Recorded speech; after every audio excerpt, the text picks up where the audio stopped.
Désolé de vous le dire, mais vous ne savez pas évaluer. Je m'en suis rendu compte, il y a tellement de projets qui passent sous la trappe,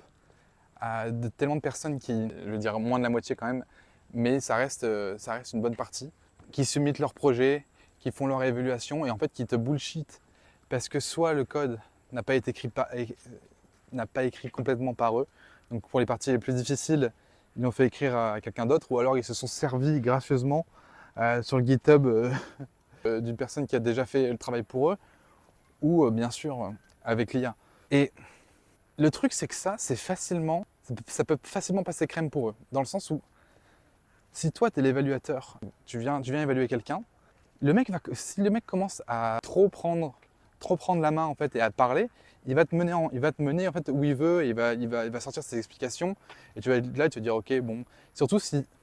toi t'as pas non plus compris enfin si t'as pas genre intégré le projet à 100%, ça va être difficile de le contredire, etc. Et il y en a qui servent de ça parce que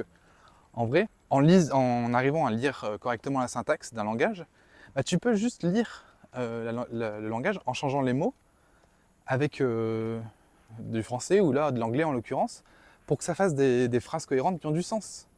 Mais sauf que on n'en sait rien sur la logique, sa mode de pensée, la construction, le flow de son programme, tout ça, on ne sait pas. Il va juste lire les lignes et ses fonctions qui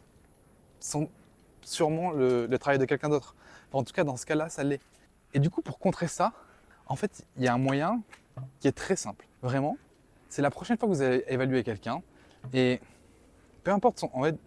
peu importe son niveau, justement, le moyen pour vite évaluer son niveau, c'est de dire ok, attends, stop, est-ce que tu peux utiliser la fonction que tu as codée dans ton main? Donc en gros, est-ce que tu peux faire un programme juste en appelant la fonction que tu as faite,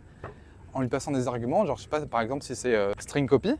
juste bah voilà, utilise string copy, je veux que tu fasses un main en copiant dans une chaîne de caractères vide, bonjour, tu me copies bonjour dans une autre chaîne de caractères et tu me l'imprimes.